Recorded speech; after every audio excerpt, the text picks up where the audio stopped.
guess a typical audition would be a very big white room with a fold-out table in the back with 3 to 5 people behind it, all acting slightly estranged to you. So I'm sitting in the diner on my corner, 72nd and Columbus, when the waiter comes over and asks if I'm alone. I'm sitting there in a booth by myself. Did he think I thought I had an imaginary friend with me? Yes, I was alone. Did he have to rub it in? Was he trying to be funny? Did he think he was in some way better than me? It was in his tone. He said, "Are you alone?" But what he meant to say was, "You're alone, aren't you?" What you're doing as an actor is counteracting the cynicism in our culture and telling people stories and reminding people of humanity, of their humanity. That's what we do. It's a very non-cynical life choice. It's a very positive and generous career decision.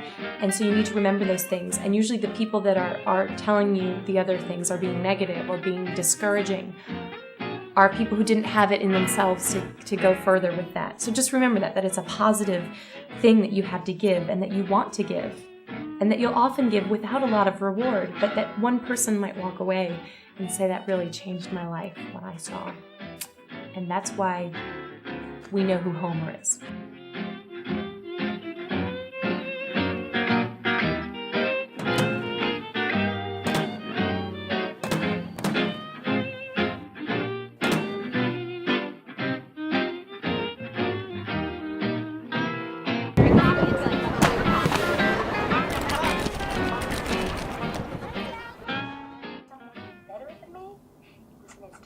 He said, "Are you alone?" But what he meant to say was, "You're alone, aren't you?" And I can't imagine that he's not alone every single day of his miserable, pathetic life.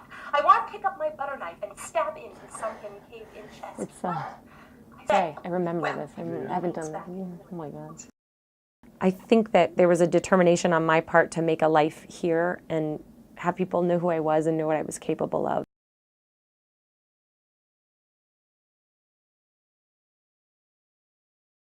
When I was a kid, my grandmother had these stereoscopic cards around the house, which I've since inherited. And they would show historical pictures and just kind of mundane images from life and like exotic locales. This GAF Viewmaster is a lot of fun.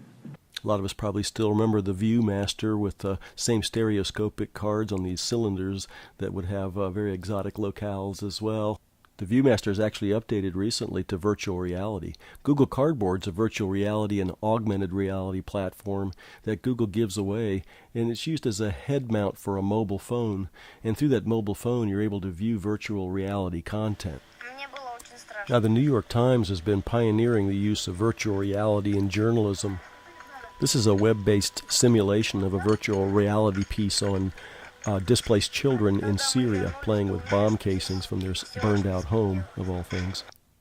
This is more of a fine art piece called Take Flight. Everything you're seeing there is entirely virtual. It's a computer-generated 3D environment. So what you're viewing here, I'm just tugging on the mouse to change the view, but in reality with the headset on, the illusion is that you're completely immersed in this new world.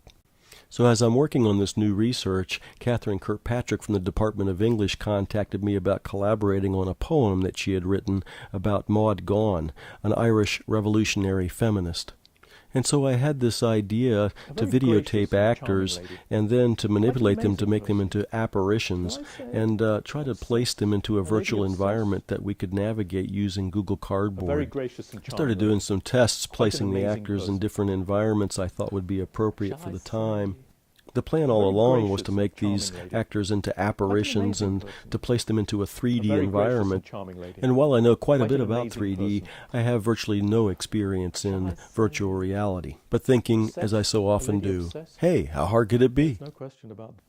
Then, as luck and fate would have it, I was introduced to Pio, a visiting professor from the University of Gdansk and also a world-renowned expert in Blender, very powerful open-source 3D software. Pio graciously agreed to collaborate with us. Here's some wireframes that he constructed, painstakingly recreating a Victorian ballroom. Some low polygon resolution tests is what you're looking at here. Texturing and lighting these polygons takes an incredible amount of computing power that we really don't have at our fingertips here at Appalachian. The render times for seconds of animation could easily go into days of computing time. And so here's just a small sequence that he's rendered out, incorporating my ghost into the sequence. Quite an amazing Right now, we're envisioning that this will be a virtual environment in a virtual reality headset, so it will be an immersive environment that will navigate through Google Cardboard. Now, neither one of us know how to do that, but hey, how hard could it be?